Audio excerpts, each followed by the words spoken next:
Thank you for watching the Katie Sassine Show, addressing the indoctrination of the nation. My name is Katie Sassine, your host as always.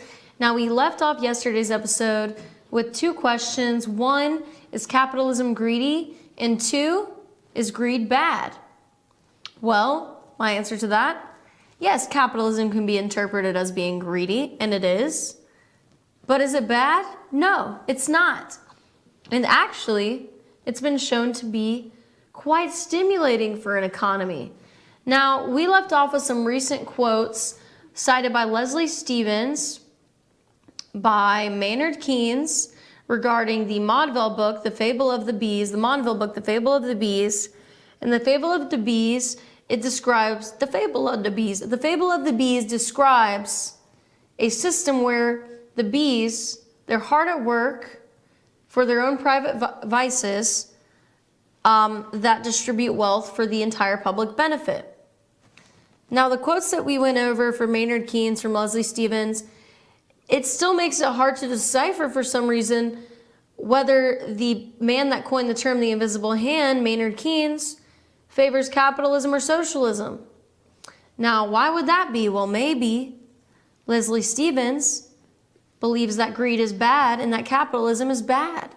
Because the quote that she cited, she cited these kind of arbitrary, undetermining quotes by Keynes where you really can't tell what King thinks about the Fable of the Bees. So let's go over that last one I talked about. Assuming that, if we can pull up that picture of Maynard Keynes from Time, she give us a visual here, Mr. Keynes.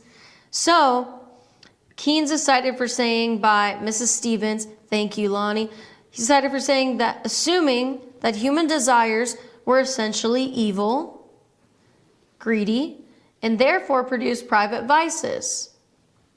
And assuming, with the common view, that wealth was a public benefit, he, Maudeville, easily showed that all civilization implied the development of vicious propensities. So, key words, all civilization implies the development of vicious tendencies. All people are included with this. And then before that, he acknowledges that the human desires that imply the development of the vicious propensities were essentially evil, assuming that desires were essentially evil and therefore produced private vices, and assuming with the common view that wealth was a public benefit. Another key word, assuming. So Maynard Keynes acknowledges that if you're assuming that greed is essentially evil and then produce private vices, and then you're assuming with the common view that wealth was a public benefit, Maudeville easily showed that all civilization implied the development of vicious propensities or tendencies. So that's Mr. Keynes telling you and telling me, yes, if you're going to assume that capitalism is greedy in the first place, then you can determine negativity from Maudeville's writings. But if you assume that the human desire for greed is not necessarily evil, but maybe just natural, then we could assume that all civilization implies the development of prosperity, maybe not vicious propensities. I don't know, maybe I'm reaching here. Anyway, let's move on to the East India Company. Because we had gone over an article from The Atlantic by author John Paul Rollert, and the article was titled Greed is Good, a 300-year history of a dangerous idea. So he said that we oftentimes forget that the pursuit of commercial interest was largely reviled, severely criticized until just a few centuries ago. And I suppose that it became reviled a few centuries ago, possibly upon the founding of the East India Company. And there's a logo that we see right up here. So a few centuries ago, this is just a little bit about the East India Company. A few centuries ago, the founding fathers established the United States of America, Before that, the British Empire, via the East India Company, gained tremendous fortune through trade exploitation with East and Southeast Asia. Now here we have the start of monopolizing industries in the modern day world. So the East India Company was established on the 31st of December, 1600, year 1600 on the dot. A group of merchants who had incorporated themselves into the East India Company were given monopoly privileges on all trade with the East Indies. The company's ships first arrived in India at the port of Surat in 1608, and the rest is history. Exploited trade begins. Now that is greed gone evil. You see, the thing is that greed is healthy. Greed comes from hunger. It comes from eagerness. It comes from passion. But for some reason, the makers of the theories of international relations and the writers of the theories of the international relations that supplied my books, my educational texts for my college courses on political science, deemed greed as evil. But this is greed gone evil. You see, we can have healthy greed. We can limit monopolies. We can enhance public policy upon monopolies. So why do I say this? Because the whole society is so keen on switching from capitalism to socialism. They think that's the answer. They think that's how you share. That's how we become good people. It's being good people is to be socialist. Being socialist is now associated with the word good, thanks to the associations by liberalism through international relations, and thanks to the associations by international relations, being capitalist is now associated with being bad. But it's wrong, people, I'm telling you. That's not the truth. Capitalism is a good thing that we need. And what we need is to have a more specific economic, political policies that prevent monopolies from dominating the entire industry of which they work within, whatever, what have you. So, who decided that human desires are evil? Who decided that greed was evil? Well, that's just the natural, maybe it was just the natural development of the word greed through etymology. But I'm capitalist, and according to international relations, I'm evil. But yet I desire good. And, sometimes my motives are selfish, but many times, more times than not, my selfish motives have means are toward a selfless end. So I seek to be selfish and do what I want to do and develop myself into the person that I want to be in order to be able to one day be able to give back. And if we put all of that in the government's hands, if we decide to say, let's let the government distribute everything equally and make sure we're all taken care of so we can just enjoy life, then where's the fun in that? Where am I going to create something for myself in my own name? That is basically, assigning your life to the state. Being a socialist, you essentially may be assigning your life away to the state and everything that you've worked for signed away to the state. Yet they want to say in international relations, and here I am questioning what I've been taught for the last 4 years of my life.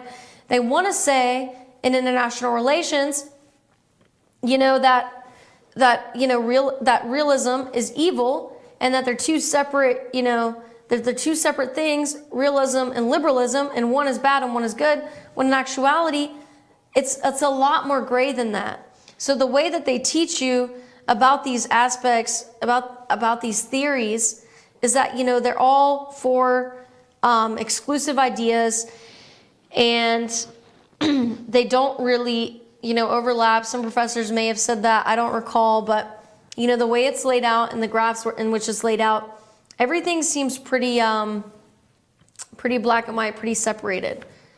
So anyway, It's important that we all understand that being a capitalist means you're still a good person. No matter what the left is saying to you, no matter what people are protesting you, no matter what, no matter if people are macing you, like they've been doing to Trump supporters, no matter if people want to throw stuff at you for being a Trump supporter, for wanting to be a capitalist, don't worry about them because you are a good person and you got to keep doing what you're doing. I'll be right back with you on the Katie Sassine Show.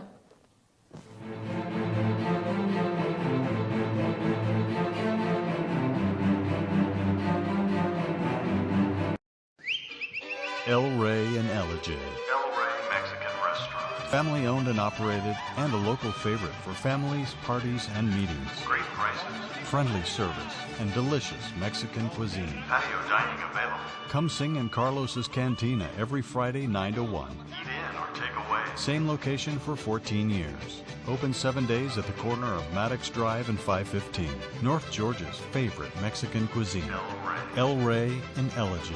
It's a new year. New you at Schottenkirk Ford Jasper. Ring in the new year with huge deals on a brand new Ford. Right now, get exceptional offers like 0% financing plus a $1,500 factory rebate on a new 2017 Ford F-150 XLT. Or get 0% financing plus a $1,000 factory rebate on a new 2017 Ford Explorer. Make your resolution a reality during the New Year, New You sales event at Schottenkirk Ford Jasper, home of the Schottenkirk Customer Guarantee. Visit us online at SchottenkirkFordJasper.com. Circuit World, brand name merchandise at unbelievably low prices. Furniture, appliances, and electronics. Circuit World is locally owned and operated, serving the tri-state area. Circuit World has highly trained professionals to help. Visit your hometown Circuit World today. 3 locations in Georgia: Elijah, Blue Ridge, and Blairsville, Franklin, and Murphy, North Carolina. No credit checks, so let Circuit World deliver to you today. North Georgia Diamond is your source for diamonds. Come on in to view the area's largest selection of fine jewelry at North Georgia Diamond. All repairs and designs are done on site by our jewelers. And North Georgia Diamond has the lowest prices on loose diamonds. You can also sell your gold, silver, and coins at North Georgia Diamond between Walmart and Lowe's in East Elijah. Locally owned by Bill and Allison Craig, North Georgia Diamond is your source for diamonds in North Georgia.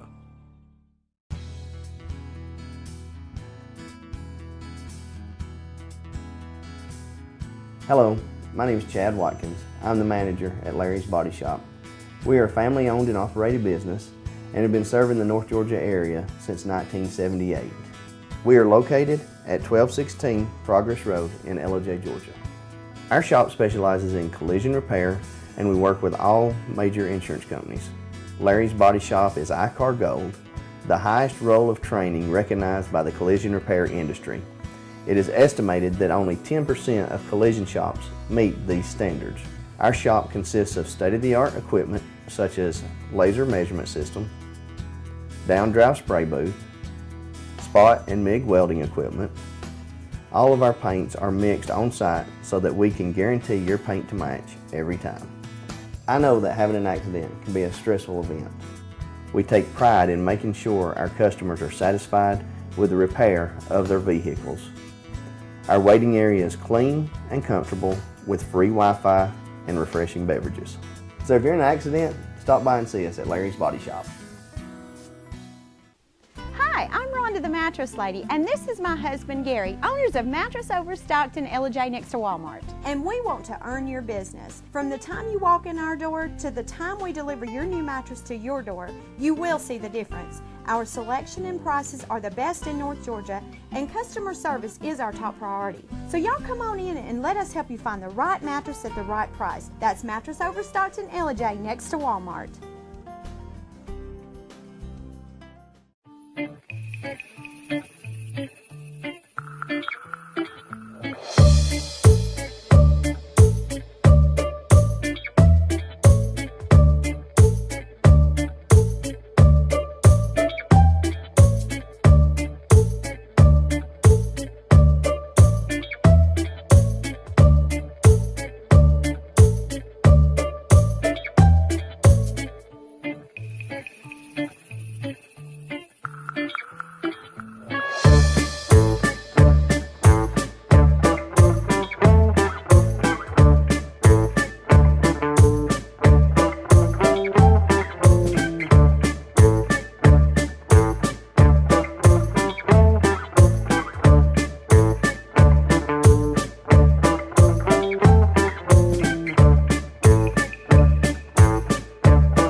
Chevrolet in Jasper. We make everything better. It all starts with a huge new Chevy selection. Then we heap on the discounts to make sure your Chevy price is the lowest you'll find anywhere. And if you like great customer service, you'll love it at Days. Bigger selection, lower prices, easy financing, and great customer service. Your better day is just ahead at Days Chevrolet in Jasper, where new Chevys cost less. Better days ahead, Days Chevrolet. Find new roads.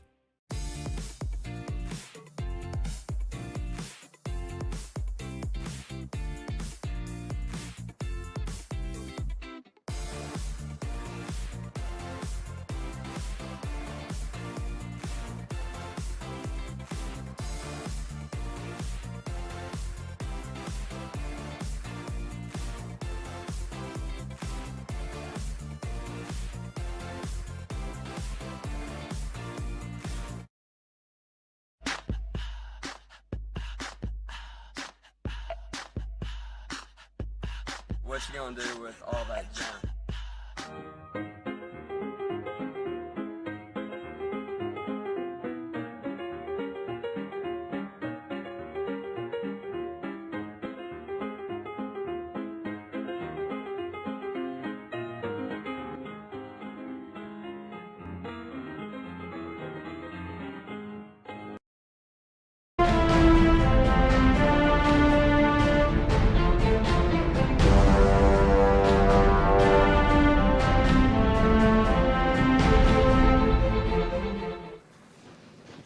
Welcome back to the Katie Sassine Show. Now, maybe you're still scratching your head and wondering, now what were Keynes' beliefs? As I told you, he is the founder of the invisible hand, the economic theory that the market can regulate itself, and especially on a short-term scale of time, in a time of recession or depression. So, you know, I want to show, what I want to do is share with you Keynes' beliefs, but before I do that, I want to keep it a little bit mysterious and just show you a quote by Keynes. Capitalism is the astounding belief that the most wickedest of men will do the most wickedest of things for the greatest good of everyone. Okay, we can take that away. Now, maybe he did believe that capitalism was evil, but yet also supported it. Now, of course, this would be capitalism without any political economic regulation. Now, if we regulate, as I've been stating, we can control monopolies from becoming evil. And we can control them, we can keep them balanced on that borderline between selfish and selfless. We can keep them selfish, we can keep them gaining, but we can also keep their employers gaining. With the rise of their own wealth comes the rise of their employers' wealth. And that's that trickle-down theory that Trump is working with and that Reaganomics worked with. And if you're out there saying Reaganomics didn't work, Reaganomics was a bunch of baloney, well, in his first term, in Reagan's first term, it was tough. It was tough getting through his legislation, just like it is for Trump. And it took a whole year for the economy to turn around for Reagan. But after all the setbacks, Reagan did turn it around. And the economy was booming in Reagan's second term, thanks to Reaganomics. So the trickle down has worked, people, and it will work again. Other Keynes quotes. So that picture we showed, that was Keynes acknowledging the dangers of capitalism. He acknowledges it could be bad. We don't know if he really thinks that, but he at least acknowledges it. So other Keynes quotes that I enjoyed, the difficulty lies not so much in developing new ideas as in escaping from old ones. So he is a very open-minded person as to, expanding, his beliefs in all sorts of ways. He was never stuck. He doesn't seem like the kind of person to be stuck, in his ways. He gave a very explorative review of the Fable of the Bees, which I went over in the first part of the segment, and you can check that out whenever you'd like. Another quote that I'd like to go over with him, and there's Mr. Lovely Maynard Keynes on Time magazine. Education is the inculcation of the incomprehensible into the indifferent by the incompetent. Now, this is seriously a quote about the indoctrination of the nation. I mean, this is a Katie Sassine indoctrination of the nation quote right here. Education is the inculcation of the incomprehensible into the indifferent by the incompetent. So Keynes is stating that education, the system of education, is a system of education taught by incompetent people, and they're teaching kids and students who are indifferent and who couldn't care less about what the incompetent are trying to tell them. And it's the inculcation of the incomprehensible into those indifferents by the incompetent, which obviously basically tells you that they're just pretty much churning out little robots of whatever they want, of whomever they want them to be. So, to put it in short. Anyway, let's get down to business. What were Keynes' beliefs? I guess capitalist. So, he is, yes, largely translated as a realist and as a capitalist based off of his works and his most famous quotes. Keynes did not favor socialism, but was worried that an extreme case of capitalism could actually lead to a socialist takeover. So there's Mr. Maynard Keynes telling us that capitalism can be dangerous, thus it must be controlled. I don't understand why people think the answer to solving all of our problems is totally dissolving the system we've had in place for centuries that has kept us prosperous. It doesn't make any sense whatsoever. What we need to do is analyze our economic policy of capitalism and figure out which ways to mitigate monopolies becoming out of control in order to aid the trickle-down theory, in order to aid Trump's plan to give big corporations or, people that make over large income people, of giving them a tax break so that they can put more money, they can invest more money into startup companies for people, and they can invest more money into the U.S. economy, into purchases, and they can employ more people because they'll have more money to employ more people. And not only that, they'll have more money to pay their employees that they have already employed. That's why we need capitalism. And that's why we need capitalism with proper political economic regulations. Proper economic political policy, whatever you want to call it. We need better policies for capitalism. Socialism is the danger. Keynes said it himself. He is not in favor of socialism. He was actually worried that an extreme case of capitalism could actually lead to a socialist takeover, which is what we're seeing right now in the United States. That's what's going on. The socialists are trying to take over because they've seen capitalism get out of control via crony capitalism. But we cannot let that discourage us from maintaining a capitalist society.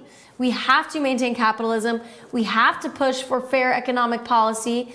And that's what we've got to do to make sure that we can share the wealth and that we can be a more perfect union and we can be a wealthier, more prosperous country because, God knows we could all be sitting very pretty right now in the United States of America because 1% of the people in this country own 50% of the wealth. So who says that making $250,000 a year is rich? Well, Obama did, and the government has. And Trump is giving tax breaks to people making that amount of money because they are quote unquote rich. But guess what, people? In the future, we can have a more wealthy upper class, a more wealthy middle class, and a lower class that maybe resembles what we know now as a middle class. That is looking into the future. That is using capitalism to make a more perfect union. By perfecting capitalism, by perfecting our economic policies on capitalism, we create a more perfect union. And by allowing capitalism to become crony capitalism, and by becoming indifferent, and by, absorbing all this information from incompetent teachers who are told what to teach us, and these aren't incompetent human beings, but they are giving us false information, and they are misinforming us, and they are mind controlling us because of this socialist takeover that is coming to undertake the beautiful capitalist, could be utopia called the United States. Now, I'm not going to go full-blown utopia. I mean, I'm not, picturing unicorns and, a bunch of rainbows in my head everywhere. But I mean, it can be better, and I believe it will be better, so long as people can understand that socialism is trying to take us over. And they're trying to use crony capitalism as the excuse. And they're trying to make sure that everyone associates capitalist people with evil, and they're trying to make sure that everyone associates socialist people with good. Now, we all have to bear in mind, in the grand scheme of things, good and evil are relative terms. And now, somehow, these people behind the scenes, aka Mr. Soros, the $25 billionaire, have come from behind us and invaded us with this all-consuming rumor that socialism is good and that capitalism is bad. And this is a danger. As Keynes himself, economic genius, was worried himself that an extreme case of capitalism could lead to a socialist takeover. I will do my best as an individual to try to, research economic policy for myself. And I'm no economist. I'm not good with math. Anyway, I encourage you, if you are good with math, to research better economic policy to make our capitalist society even better than it is today, as it will be. I am, really seeing greater things for us here in the future, thanks to capitalism and thanks to new regulations upon capitalism. Please continue listening to the Katie Sassine Show, only on FYN TV at 10 a.m. Monday through Friday. Remember, you can follow me on Twitter at KatieFYNTV and email me at katie@fetchyournews.com. Thank you so much.